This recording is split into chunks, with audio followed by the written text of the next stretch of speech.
मनुष्य कौन है? जब हम इस विषय में विचार करते हैं तो ऐसा हमें लगता है, क्या हम शरीर से मनुष्य हैं तो क्या मनुष्य नहीं हैं? लेकिन केवल शरीर से मनुष्य होना ये कोई बड़ी मुश्किल बात नहीं है।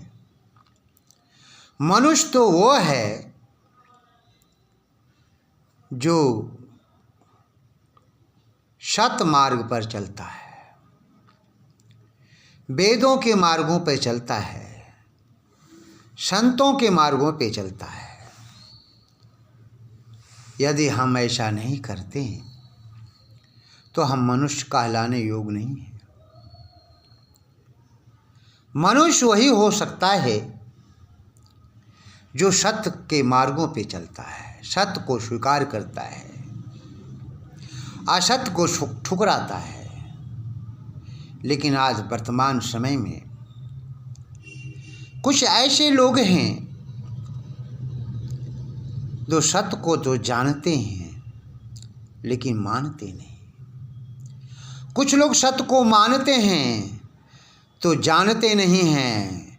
कुछ लोग तो ऐसे होते हैं सत्य को जानते भी नहीं हैं, सत्य को मानते भी नहीं हैं। क्या ऐसे लोगों को मनुष्य कहा जा सकता है? शास्त्रों का कथन है मनुर्भवः, हम मनुष्य बने। क्या जिस व्यक्ति में मनुष्यता नहीं है, क्या उसको हम मनुष्य कह सकते? कदापि नहीं। एक नीतिकार ने बड़ी सुंदर बातें लिखी है श्लोक के रूप में। येषां न विद्या न तपो न दानम ज्ञानम न शीलम न गुणो न धर्मः ते मर्त्य लोके भवु ते मर्त्य लोके भुवि भारभूतः मनुष्य रूपेण मृगाः चरन्ति। ये श्लोक स्पष्ट कहता है, येषां न विद्या न तपो न दानम, जिसमें विद्या भी नहीं है, तप भी नहीं है, ज्ञान भी नहीं है, शील भी नहीं है, ना कोई चरित्र है, ते मर्त्यलोके भुवि भारभूता, वे मनुष्य इस मृत्यलोक पे भार के रूप में है। मृगाः चरन्ति, समझो कि मृग के रूप में संसार में वो विचरण कर रहे हैं। इससे स्पष्ट होता है कि हमें वेदों के मार्गों पे चलना चाहिए और मनुष्य बनने के लिए आत्मा को जानना बहुत जरूरी है। बिना आत्मा का कोई व्यक्ति अगर चाहे कि हमने अपने जीवन को सही बना लिया है तो यह असंभव है। इसलिए जीवन को सही करने के लिए, जीवन को पवित्र करने के लिए, जीवन को पुनीत करने के लिए हमें सत्य मार्गों का अनुसरण करना होगा। अब प्रश्न उठता है, वो सत्य मार्ग है क्या? वह सत्य मार्ग वेदों का मार्ग है। विद धातु से निष्पन्न होकर के वेद बना। वेद का मतलब होता है ज्ञान।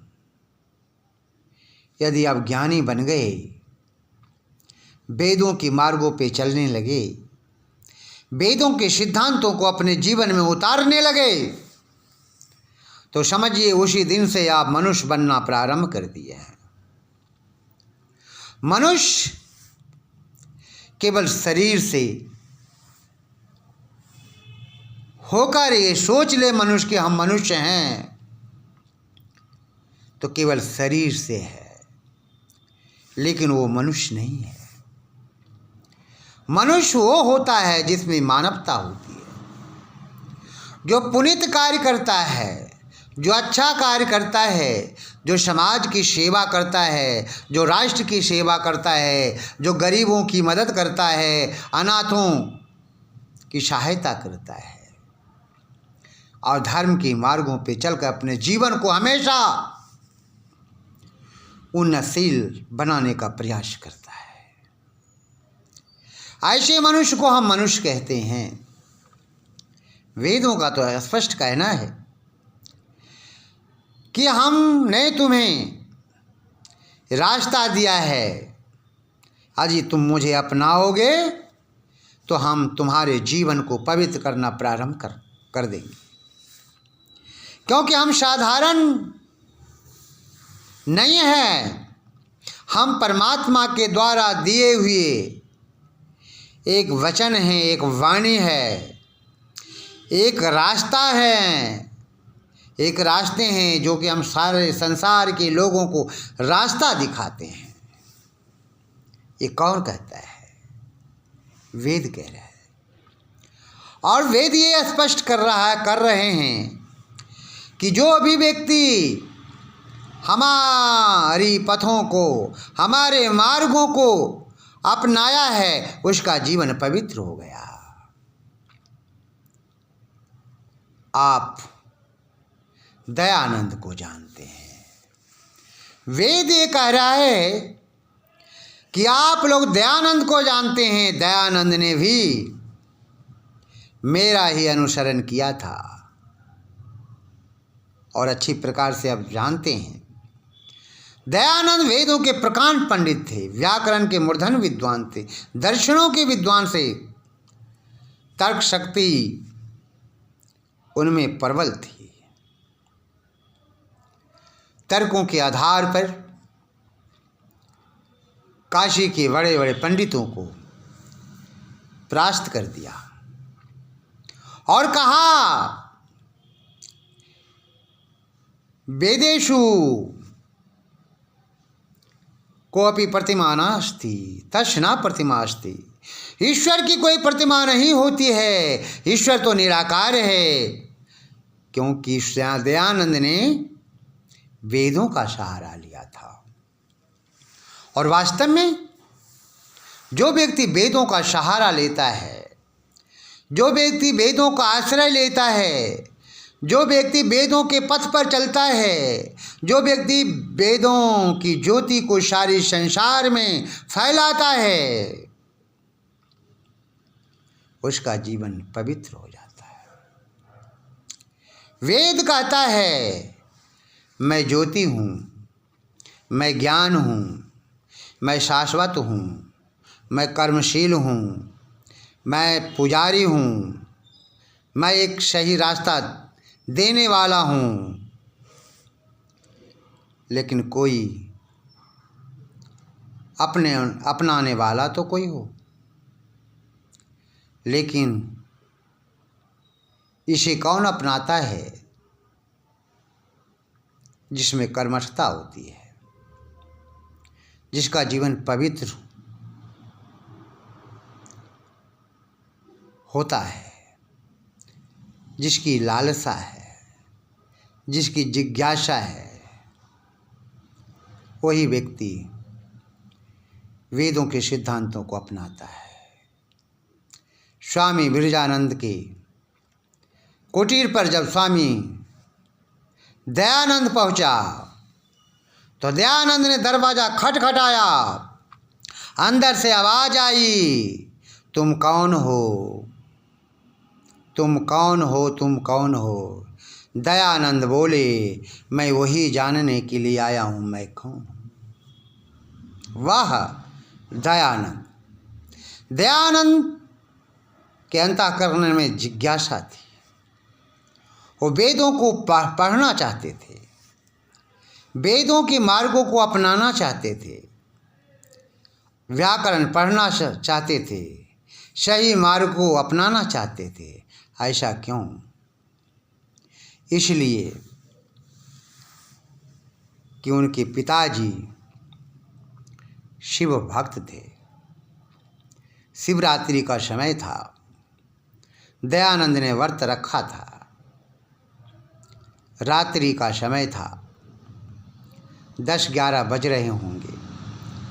उसी समय एक चूहा निकल के आया और शिव मूर्ति पर जो भी या शिव पिंडी पर जो भी कुछ लड्डू आदि रखे हुए थे वह चूहा खाने लगा। दयानंद ने विचार किया कि मैंने सोचा था कि सही शिव आएंगे, सच्चा शिव आएंगे और हम उन्हें देखेंगे। फिर विचार किया, एक ऐसा शिव है जो एक चूहे से अपनी रक्षा नहीं कर सकता है, वो मनुष्य की रक्षा क्या करेगा। वहीं से जिज्ञासा उमड़ पड़ी और उन्होंने संकल्प लिया कि मैं सच्चे शिव की खोज करूँगा।